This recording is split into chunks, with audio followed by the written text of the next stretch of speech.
Hi hello नमस्कार प्रणाम। मैं हूं मालती सिंह और आप लोग देख रहे हैं 10 सीतामढ़ी 2 बजे का लाइव।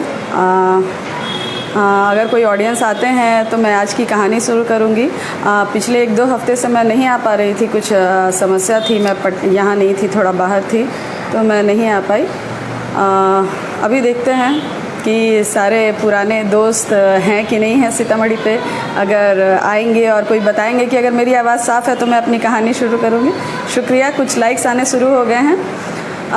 देखिए, आज जो बुधवार है, आज मैं एक कहानी सुनाऊंगी। इसके अगले हफ्ते जो बुधवार होगा उस बुधवार को मैं कहानी नहीं सुनाऊंगी, चूँकि चुनावी मौसम आ गया है, इलेक्शंस आने वाले हैं। हमारे सीतामढ़ी से कई सारे नए फेसेस पॉलिटिक्स में आएंगे, तो और हमें इंतज़ार रहेगा कि कौन क्या कहता है, क्या वादे करता है, कितना और ज़्यादा झूठ बोलता है।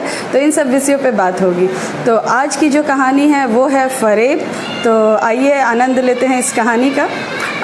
एक दंपति है, अंजना और अनिल, जो कि मुंबई के पॉश इलाके में रहते हैं। चूँकि मुंबई जैसे शहर में नॉर्मली पति पत्नी दोनों काम करते हैं, तो अंजना और अनिल भी काम कर रहे होते हैं और घर का काम करने में उन्हें बहुत समस्या होती है। तो हमेशा वो सोचती है अंजना कि अगर कोई ऐसा मिल जाता, कोई ऐसी महिला या कोई ऐसा नौकर मिल जाता जो घर के कामों को थोड़ा देख पाता, तो मैं आराम से बाहर काम कर पाती, अनिल के खाने पीने की भी चिंता नहीं होती। इसी तरह से जीवन चल रहा था। कुछ समय बाद अचानक से क्या होता है कि एक दिन उसका डोरबेल बजता है। अंजना दरवाज़ा खोलती है तो एक लड़की सामने खड़ी होती है। वो कहती है, नमस्ते मैडम।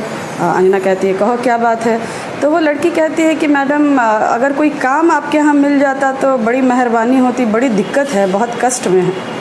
तो अंजना मन ही मन बड़ा खुश होती है कि भाई ये तो मैं सोच ही रही थी कि कोई ऐसी मिल जाती जो थोड़ा घर वर को देख लेती, तो मैं बाहर ठीक से अपना काम कर पाती।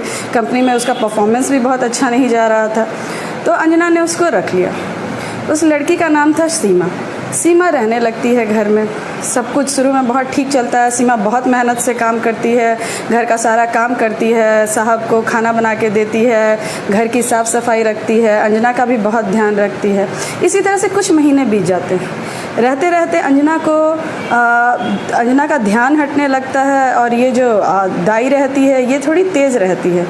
तो इसका जो ध्यान रहता है वो और भी कई चीज़ों पे, जैसे मैडम के कपड़ों पे, ज्वेलरी पे, इन सब चीज़ों पे जाने लगता है।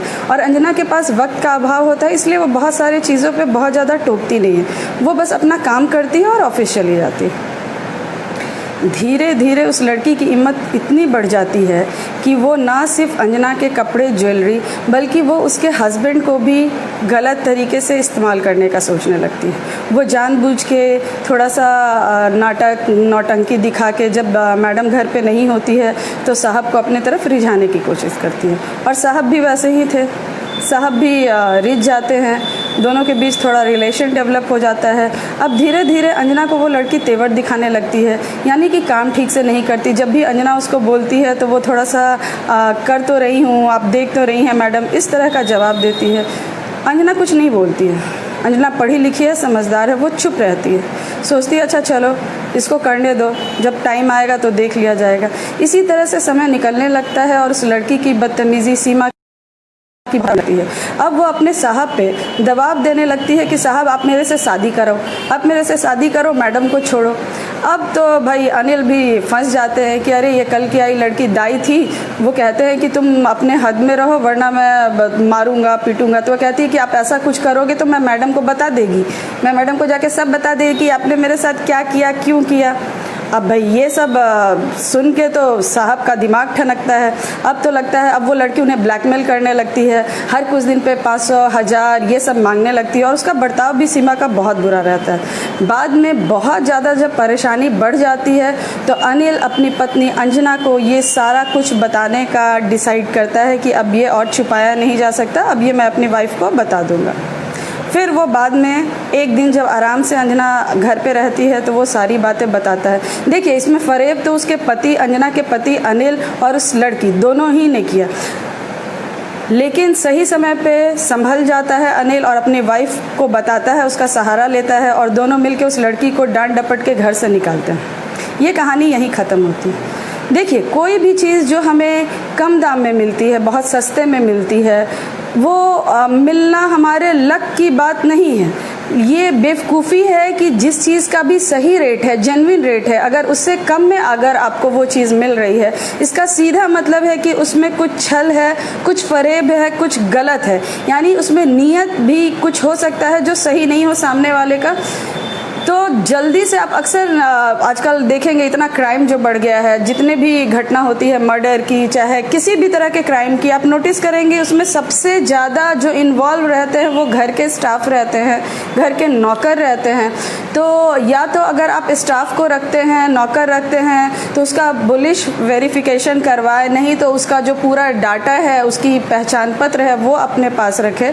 और कितना भी दाई नौकर हो, आपको नज़र रखना पड़ेगा, नहीं तो आपके जीवन में ये फरेब की घटना बार बार आएगी, बार बार आपको कुछ ना कुछ जर्क आएगा आपके लाइफ में और परेशानी होगी। खैर वो तो दोनों पति पत्नी समझदार थे जिन्होंने इसे ठीक से हैंडल किया, नहीं तो कई सारी ऐसी गृहस्थियां होती हैं कि ऐसे लेडीज़ या ऐसे नौकरों के चक्कर में पूरी की पूरी लोगों की गृहस्थी खराब हो जाती है।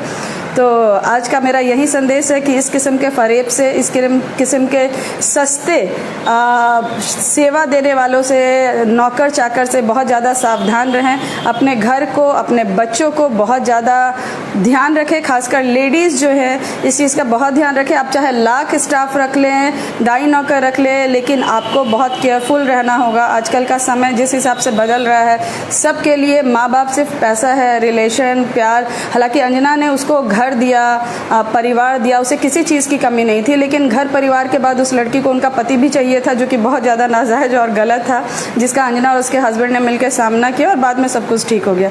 तो इसी के साथ मैं मालती सिंह आप सबसे विदा लेती हूँ।